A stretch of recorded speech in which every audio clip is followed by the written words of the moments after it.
Hello student, मेरे YouTube channel maths by Tarsem sir पर आपका स्वागत है।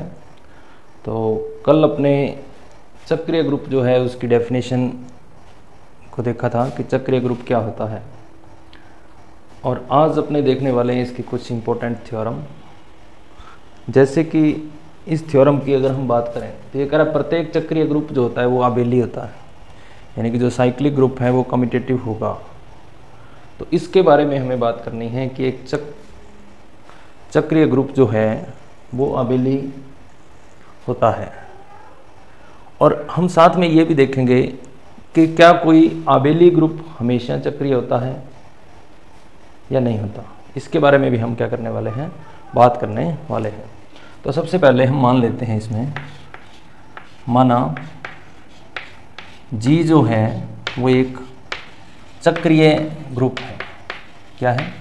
चक्रीय ग्रुप है। तो आप जानते हैं कि जो चक्रीय ग्रुप होता है उसका एक जनरेटर जरूर होता है, और जनरेटर को ऐसे लिख सकते हो आप, G के इक्वल में लिख सकते हो। अगर ये इसका जनरेटर है तो हम यहाँ पे ऐसे लिख सकते हैं G इक्वल टू ये G इक्वल में A यहाँ पे क्या है, इसका जनक है। ये क्या है, यहाँ पे इसका जनक है। अब हमें पता है कि G एक चक्रीय ग्रुप है और A इसका जनक है, तो इसका मतलब G का प्रत्येक एलिमेंट इस A की किसी न किसी पूर्णांक घात के बराबर है। दैट्स ऑल, किसी न किसी पूर्णांक घात के बराबर है। तो इसका मीन्स हम कह दें कि अगर एक्स वाई बिलोंग्स टू, हम करते हैं G है, दो G के एलिमेंट हैं, तो A इसका जनक है, तो इसका मतलब A से x को भी बनाया जा सकता है और y को भी बनाया जा सकता है। तो हम ऐसा लिख सकते हैं x इक्वल टू a की power m, y equal to a की power n, x equal to a की पावर m और y इक्वल टू a की पावर n। और m और n किस में से हैं? कोई भी इंटीजर नंबर है। ये ऐसा हम लिख क्यों सकते हैं? क्योंकि हमने बोला है कि G जो है एक चक्रीय ग्रुप है, और चक्रीय ग्रुप की एक शर्त होती है कि इसका प्रत्येक एलिमेंट जनक की किसी न किसी पूर्णांक घात के बराबर होता है। यहाँ पे हमने उस पूर्णांक घात को वैसे डिफाइन नहीं करा कि कोई फिक्स नहीं करी, कोई भी पूर्णांक घात के ये x और y बराबर हो सकते हैं, कोई से भी एलिमेंट हो सकते हैं ये। तो अगर हम इन दोनों का मल्टीपल करते हैं, x मल्टीपल y करें तो a की पावर m, a की पावर n, पावर वाले रूल से बेस सेम है, पावर ऐड हो जाएंगी। अब देखो m प्लस n करो चाहे n प्लस m करो, कोई फर्क नहीं पड़ता, क्योंकि आपके पास जो इंटीजर नंबर होते हैं वो योग संक्रिया के लिए कम्यूटेटिव होते हैं। तो इसका मीन्स यहाँ पे हम वापस इसको अगर ओपन करते हैं तो a की पावर n a की पावर m लिख सकते हैं, यानी y x हो गया, क्योंकि इसका प्रत्येक एलिमेंट ऐसे लिखा जा सकता है। और अगर ऐसे लिखा जा सकता है, अगर उनका मल्टीपल करोगे आप, तो x y equal to y x आ जाएगा, x y equal to y x आ गया। तो इसका मीन्स हम क्या कह देंगे, G क्या है? क्रम विनिमय है, कम्यूटेटिव है।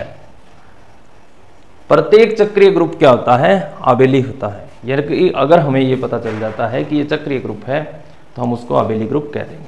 अब इसका रिवर्स चेक करते हैं, तो इसका एक काउंटर एग्जांपल है हमारे पास। एक आबेली ग्रुप चक्रीय हो सकता है, लेकिन प्रत्येक आबेली ग्रुप का चक्रीय ग्रुप होना आवश्यक नहीं है। जैसा कि हम देखें, R प्लस को देख सकते हो आप।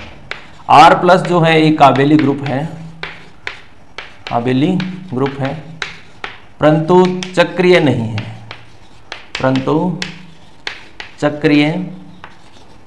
है, ये आप काउंटर एग्जांपल इसका याद रख सकते हो।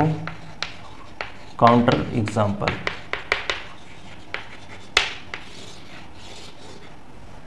कि R प्लस जो है आबेली ग्रुप है, बट ये चक्रीय नहीं है।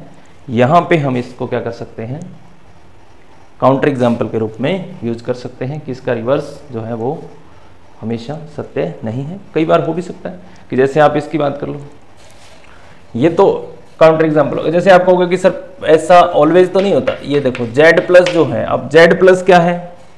आबेली है और चक्रीय भी है, ठीक है, वो तो होगा ही होगा। जो चक्रीय है उसको तो आबेली होना पड़ेगा, लेकिन जो आबेली है वो चक्रीय हो भी सकता और नहीं भी हो सकता। इसके लिए हमने 2 काउंटर एग्जाम्पल कर लिया आपको, जैसे Z+ है, ये आबेली है और चक्रीय भी है, लेकिन R+ जो है वो आबेली तो है, चक्रीय नहीं है। ओके, आगे चलते हैं।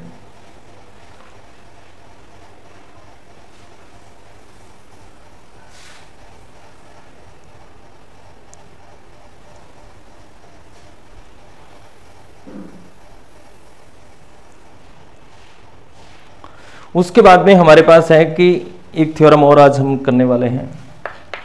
यदि A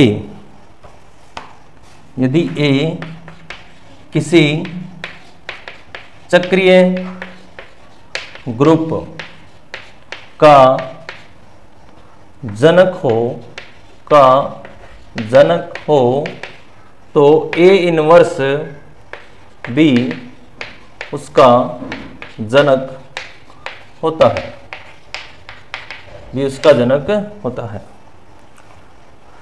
हम कह रहे हैं कि यदि A किसी चक्रीय ग्रुप का जनक हो तो A इनवर्स भी उसका क्या होता है, जनक होता है, ये हम कह रहे हैं। इसको हमें चेक करना है कि क्या वास्तव में ये स्टेटमेंट सही है। अब हम कहते हैं, अब मान लेते हैं, माना G चक्रीय ग्रुप है और A इसका जनक है, ठीक है। तो G = A लिख लिया हमने।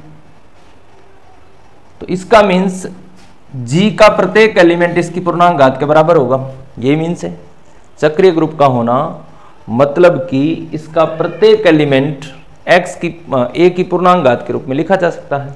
तो हमने कहा x बिलोंग्स टू G, तो x = क्या आ गया, A की power m belongs to Z।